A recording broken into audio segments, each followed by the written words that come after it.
Okay, so I just spent 4 days in Silicon Valley, and basically what I saw, it reminded me of the suburban parts of Toronto, Canada, Ontario, where I'm from, where you're just driving from place to place. Everything's the next parking lot, and like it just seemed like really interesting people there I met. I went to a great party with some, you know, successful guy who opened up his mansion like yesterday and all that stuff. But so much driving. And you said that you used to Mm. live in that Silicon Valley Bay Area, and what did you not like about it? Well, yeah, I mean, I didn't know it at all before moving up there and didn't necessarily want to fall into the tech sector. In fact, when I got up there, I think I worked around for a mobile phone company for a while, 5, 6 years. Then, no, yeah, I fell into a job for a small startup company that had a software testing tool for Yeah, mobile application development. yeah, At any rate, it was a nice culture in the beginning, as far as the startup culture. A lot of intelligent people, yeah, a lot of fun people to work around, good working environment. yeah. People are cool However, there. Yeah. yeah, but the driving does get to you. Too much.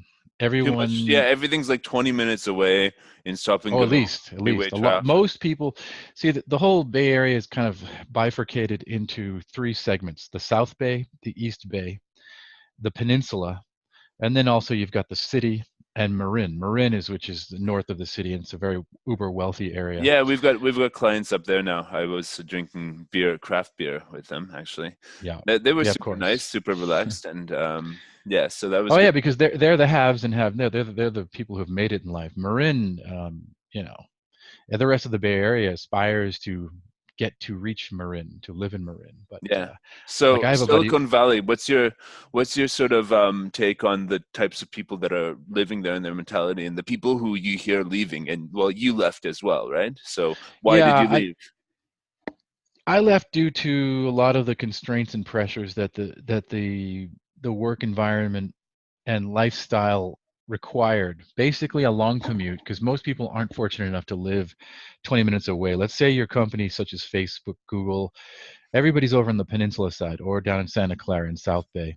Yeah. But rents are really high and houses are through the roof. Nobody can afford real estate there unless you're a C-level executive. So you've got a lot of people commuting from the East Bay over, and it's not uncommon for someone to be driving 1 hour in the car or more each way every day, and it's considered okay. And they pay a toll. I mean, the cost is insane. Gasoline in California requires higher emissions. Therefore, the cost is higher by about, I'm not sure, I couldn't check it right now, but it's at least half dollar more than anywhere else in the US. Yeah. So added cost of life. It wasn't so much the mentality. I didn't mind the coworkers. It was a good group of people. Yeah, they're nice. Yeah. Uh, Everyone there is super and chill. and I would say that, I'm originally an East Coast transplant, and I think that the big positive factor about the Silicon Valley region is there's a lot of innovative people, Yeah. creative thinkers, a lot of engineers. You've got a lot of inbound expats from other countries like India and Pakistan, really intelligent people who achieved a visa to work in that area. So you're going to learn a lot from others. But I think I just burned out personally. My How own long did you company went last? '07 to at least 10 years at that one tech company. But it went through a metamorphosis of mergers and acquisitions about 3 or 4 times, ultimately getting bought by private equity, turning it into a cold, callous environment that all they cared about was the balance sheet, EBITDA, earnings before interest, and all that crap. And they really turned it into something which was once originally a fun environment with lots of development, and the product was cool, and we really believed in it, into something that was very much just a financial churning, cold, corporate, callous, crappy place to work with lots of layoffs happening and no job security. And I just burned out personally. And I could have easily found another job in the Bay Area. However, I really don't think I could have achieved a level of happiness that I could elsewhere, just So because of the general mentality around the area. If you're not working, you're commuting home, and I would say on a social level, human interaction is at a very, very pitiful low. Uh, yeah. people who party. will party, but they binge party and they get crazy wasted drunk on the weekends. You hear crazy stories of Silicon Valley entrepreneurs going off the handle and doing all kinds of drugs and murdering strippers on their boats, and crazy stuff goes on in the Bay Area.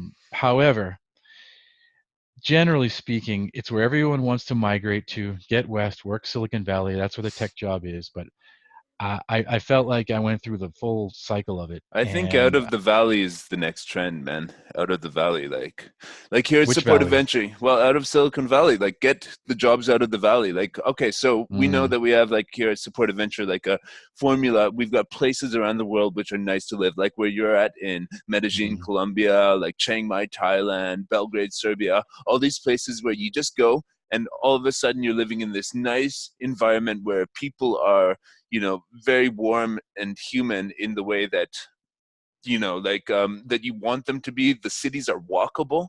You can like mm, take a walk mm. and see all sorts of vibrant stuff running.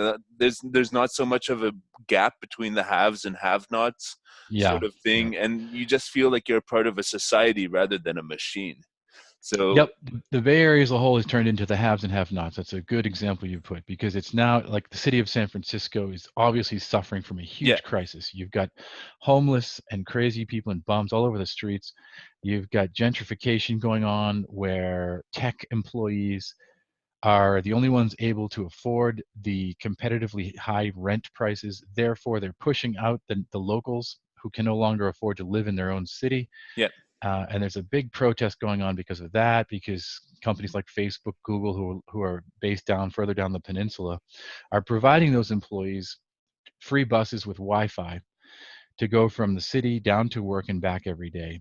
And it's just not beneficial to what was a really grandiose city, San yeah. Francisco. So San Francisco's in a crisis right now, in terms of no one can afford where to live. You've heard the Like stories of twelve people hundred bucks for a room if you're a student. Yeah. Yeah, I left 2 years ago. I was paying 3,000 US for a studio as big as this room I'm in right now, and it's gone further up from there. And I think it's just a stark contrast. I had homeless guys sleeping in cardboard boxes right outside my window, and I was in a good neighborhood, Soma, right below the Bay Bridge. Um, I just think it's a sad time and state of being right now to exist there in the Bay Area, because it's just like that. There's a lot of people on a lower middle class level who aren't educated enough to work at a tech company, and they're being forced east. Actually, they have to go live further east towards Sacramento and places like that. And it's a real phenomenon going on, and it's not a positive one. And they've got the former mayor of San Francisco. His name's Gavin Newsom. He's the governor of California now. He's very I think he's good. He tries to take measures to reverse some of these trends and bad things happening. But California's on its own. I mean, everyone in California says, "Oh, well, we're the second biggest economy in the world," or something like that. Third, fourth biggest economy in the world, California, just as a state. And there's this big wedge between California and Donald Trump. Yeah. He can't stand California. He wants to tax it more. He's always fighting against California and its tolerant behavior towards immigration and all this other stuff. It's left wing attitude in California. But I'd say it's a great place to live because of the weather. Yeah. But you know, having to get up and interact with other people every day, it's just a very competitive place, and people are very self-centered, and it's no problem trying to carve out your own happiness, because in the US in general, everyone's just trying to carve out their own little piece of And it's happiness. very selfish, and they don't realize which part of their own happiness could actually involve being part of a vibrant community and a vibrant, like a Yeah. place where you can actually sit in the park and enjoy watching people go Yeah. by and know your neighbors and all that stuff. I don't really get that Yeah. feeling here. It's like it's all No, just no. transactional Yeah. People are distance. going to treat each other as strangers. Nobody wants to interact. There's no collaboration on a social level, and it's what you could call it cliquey or whatever else, but it's very insecure and lonely, and it's a typical example of a I wouldn't say evolution, but a devolution of society in America. And it's too bad, because it's such a nice city weather-wise. It's got the ocean there. great weather. I just burned out. I just got tired of it. I Speaking could have of kept a going. nice city, weather-wise, why don't you tell us about Medellin and the sort of lifestyle balance you found there? Medellin's a little warmer, but it's not too hot. It's around 80 max year round and 65 minimum, which is good. It's considered the city of eternal spring. Has a rainy season, which is fine.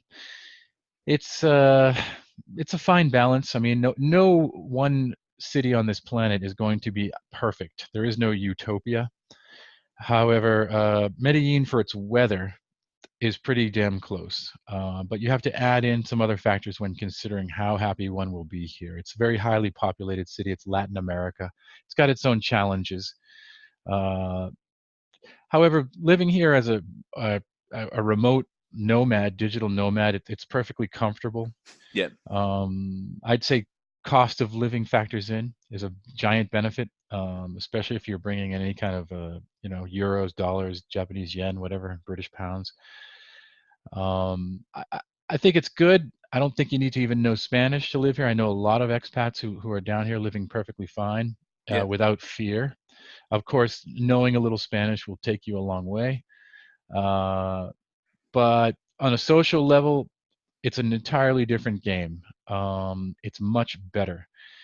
Generally speaking, the culture here in Colombia, in Latin America as a whole, is a lot more approachable, a lot more genuine, sincere, friendly, open-minded, less insecure and introverted, more simply happy to be alive and happy to interact. And that's a giant difference. I mean, this is night and day type contrast with North American culture. yeah. And I think that's what appeals to a lot of North Americans who come down here. I mean, it runs the gamut here on types of people who are down here. Whether they're from Australia, there's a few. There's some from Europe. Those who choose to come here, though, rave about it. They love it.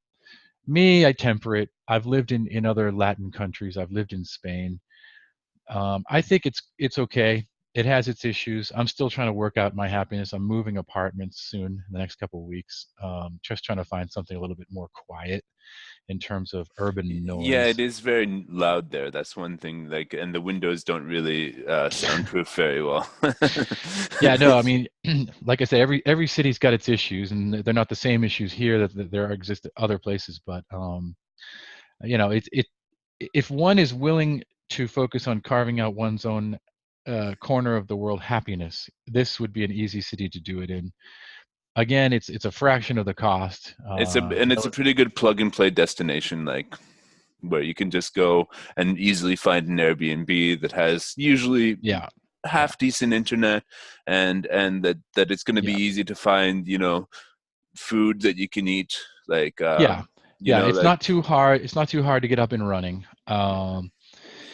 It's a city where the standards, I'd compare them to Thailand. yeah, prices and It's standards and everything. Yeah, yeah, yeah, cost of living standards, ability to navigate out on the streets, whatever mode of transport you want to use. yeah. Um, yeah, no, it's nice. It's nice for me, the weather was one of the giant factors. I literally picked this city based on the weather. I knew that I wanted to try out Colombia, Yeah. but Cartagena's from what too hot. Caribbean's too hot. Cartagena is a steaming, boiling plate of steaming potatoes. It's so hot. Bogota's too cold Yeah, and way too crowded. Bogota's 12 million. This city's 4 million here. yeah. That's the And perfect, and it's walkable. Like you can walk places yeah, there. That's the thing. yeah. No, it's Big, an there's about 3 or 4 other small colony cities down in Latin America that people always mention. There's one in Peru. There's another one in Ecuador. Smaller towns, but as far as a big city, Medellin is kind of a sleepy, quiet, big city. It's not really on the map in terms of having a large airport or easy to reach. Yet it's a pretty decent standard of living. cool. Yeah. Comparatively, it's got running water. I've never had power cuts. Yeah, you can drink the water there. Yes, the water is potable, and not only that, they pride themselves on it. And I didn't even trust that myself. Like anyone else who comes in, I couldn't find the section of bottled water at the supermarket here. Yeah. There just isn't one. And that was testament to the fact that people are drinking tap water, and apparently it's that good. And now I've gotten to the point where I've never been sick, and the tap water is that good, which is hard to believe in the year 2020, which we are almost in. Yeah. I can't think of another place on earth unless someone's using their own well water. Yeah. I mean, what kind of water are you drinking in Serbia or Thailand? The tap water is okay to drink, but it's heavily chlorinated. So I tend to buy, I like the glass bottles. Like I like to buy spring water in glass bottles, either carbonated, non-carbonated, and that's the cleanest. But I will drink the tap water if there's nothing else, and it's not like I have any worries about it. It's more like maybe it's too much calcification in the water, and like maybe you'll get kidney stones if you drink it for 20 years, but it's not like a glass of water is going to kill you. Yeah, that sort of thing. Have you ever heard that water should be more alkaline? Yeah, and they have a really good one in Serbia, which is Prolom water, which is alkaline. It's got a really alkaline taste, and it feels really nice. Yeah, I'll send you a little tutorial video someone sent to me by a doctor talking about how our pH scale in our body, Yeah. as we get older, we tend to lean towards acidic just by age. Yeah. And then if you exacerbate that with lots of crappy food and stuff that'll eventually give you diabetes.